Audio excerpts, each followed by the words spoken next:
everyone. It is a chilly evening, but regardless, we move. Welcome to Youth Expression Sato. I'm your host, Comfort Achieng. Now, if this is your first time on our YouTube channel, kindly subscribe, like, comment, and share. If this is not your first time in our YouTube channel, please subscribe, like, comment, and share. Without further ado, I would love to introduce you to one of the most eligible bachelors in town. This guy is a Godzilla in poetry, storytelling, and spoken word. Welcome. Hey, hello. My name is Israel, and I'm a poet, storyteller, spoken wordist, you can name it.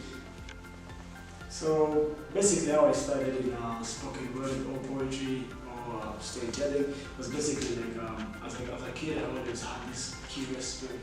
I always wanted to try out new things, I wanted to explore, I wanted to try things with wires, make people out of wires, I wanted to try things with dust, I wanted to try, I always had that curiosity to explore, to try things, to try the ideas I have in my mind. So, and by this I was I think I was 5, 6, 7 up. So by the age of 13, 15, 17 up, I think that's when I saw somebody who did poetry, spoken word poetry, and I was like, I think I could do this. I loved it, it captivated me, it caught my attention, and I was like, I think I can try this. And then after that I went out, took my paper. It was a long time after I wrote something. Because when I was a kid, I tried writing like a love story and stuff, like a movie. So because I usually watched a lot of movies when I was a kid. I always got in trouble because of a lot of movies that I actually watched and stuff. So I tried out writing like a love story and stuff. And eventually I thought that this is really dumb. So now getting 17 up, that's when I saw this guy and I was like, I think I can do this. So I tried it out. I wrote something, a gospel poem, because at this point I got born again, I had met Jesus and stuff. So I was like, let me just try this thing. I wrote it down and I asked for an opportunity to perform in church. The first time, I had never been in front of people to do a poem before. I did it, it was, it wasn't really the best, as opposed to like, where maybe currently I am, but it was exciting for me. It was exciting for me to now venture into more writing, more performing and all that. So it was something that I started falling in love with. So I started writing more. And the more feedback I got from people, how they like it, how it's inspiring them, how it's blessing them. I was like, I think I can do this more. I started writing more, I started sketching more, I started crafting more, and the more I did it, the more I performed it, the more I performed it, the more I got feedback. I was like, this is actually something I can, maybe do for the rest of my life, who knows. So basically that's how I started the journey of spoken word. I started as a writer. Still, I love writing a lot. I love, the art of expression, the art of being able to share your thoughts, share your feelings, because it's one thing to share, communicate logic. It's one thing to communicate, something that but it's another to communicate a feeling. So storytelling and spoken word has given me the ability to be able to express a feeling, express, like an emotion. It's something that I love. It's something that I've really fallen deeply in love with, and I feel like I'm going to do this more. Who knows, still, for the rest of my life and stuff. So basically, challenges faced in the journey could be the misconception behind poetry, the misunderstanding behind spoken word. I don't feel like society has really fully accepted it or embraced it. Because sometimes when you maybe talk about like a show in poetry, maybe you want to do like a show or something, it goes a certain level of, in terms of acceptance now. It goes a certain mile, and some people don't really, haven't truly embraced it, haven't truly given it a chance to people haven't fully given spoken wordist or the spoken word, as an art, a chance for them to get to know what this art represents, what this art is truly about, the beauty of it, how thrilling the art is and stuff. So I don't feel like society has really given it a chance fully, and I feel like there's more work to be done in terms of now pushing the art to be able to reach a certain height and push it to a certain level in regards to now outreach and stuff basically. COVID-19 basically, I feel like it has done a little bit of both on good and bad. As like in regards to poetry and to spoken word and poets, because I also feel like on my end, it's like an opportunity to be able to reflect and to just stay a little bit of indoors, because I feel like it gave us a healthy space to be able to sit back and just think more, absorb more, research more, write more, spend time with family, spend time with people, spend time in other things that because I feel like the art of writing or the art of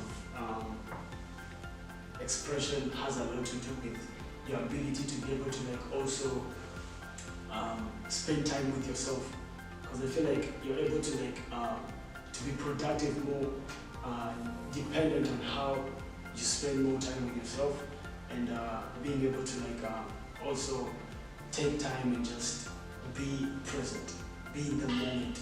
So I feel like that the lockdown and the whole social distance thing has also given us that space to be able to spend time with ourselves, to just reflect more, think more, meditate more, and just do all this personal work more.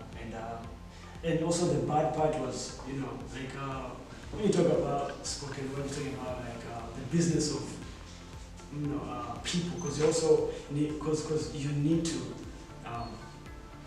because you're doing performances, you're doing shows, so when you take that away, it's like you've taken 70% of our work.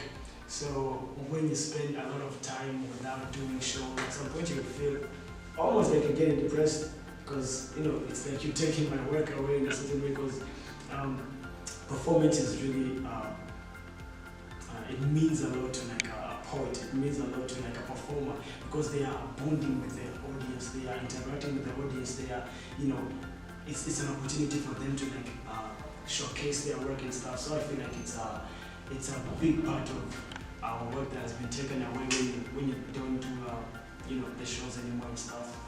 So basically it has done a little bit of both. It has given some good, it has given some bad. Where do I see myself in the next probably 5 years? I see myself doing a one-man show, probably for an hour or so, running my own production company, my own team, and being able to just have a company that can be where I can be able to execute my own ideas, execute my own creativities, and to be able to execute my own brand and stuff, to be able to do my thing now. And the next 5 years I hope to get to a place where I can be able to also be in a position of where I can be able to address certain matters through my work, through my pieces, and I hope to have pushed further in terms of influence and outreach. Basically, I want to be able to go outside the boundaries of where I am currently, be it culture, be it tradition, be it nationwide. So yeah, basically, and yeah, by God's grace, your presence on this planet has purpose. You are not the consequence of some cosmic coincidence. You are not the result of some relational accident. Your parents may have been surprised by your arrival, but God was not. See, you have been strategically and intentionally placed on this planet for such a time as this. Because the God who made you and molded you intentionally intended on you being born, when you were born, where you were born, how you were born, and with what you were born with. You are not operating with any kind of deficit, because planted on the inside of you is absolutely everything that you need to be exactly who God called you to be and to do exactly what God called you to do. To all the young people out there, artists, all gifted creatives out there, I would say let's stop depending on outside help a lot. Government, leaders, all these. We could, but I would suggest let's mostly put it on ourselves to grow your brand, grow yourself as a person, as an artist, as a leader, as an influencer. Grow yourself, read more, add more value to yourself, add more value to your knowledge, mentally, basically groom yourself in terms of adding value to yourself and who you are as an artist. Work on your craft, work on yourself, work on growing the scope of your capacity. And I believe that the more you put in yourself, the more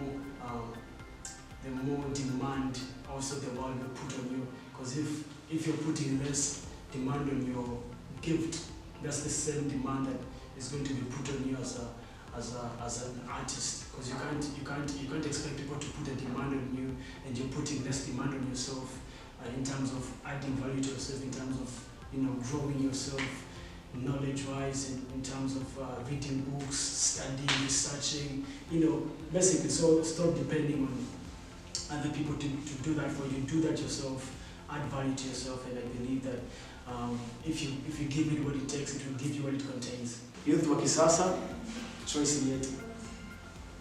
Well, that's all from Prince Israel. His details are below on the description box. Kindly like, subscribe, comment, and share. Remember, hashtag to support vijana, hashtag youth wa kisasa, choice ni yetu.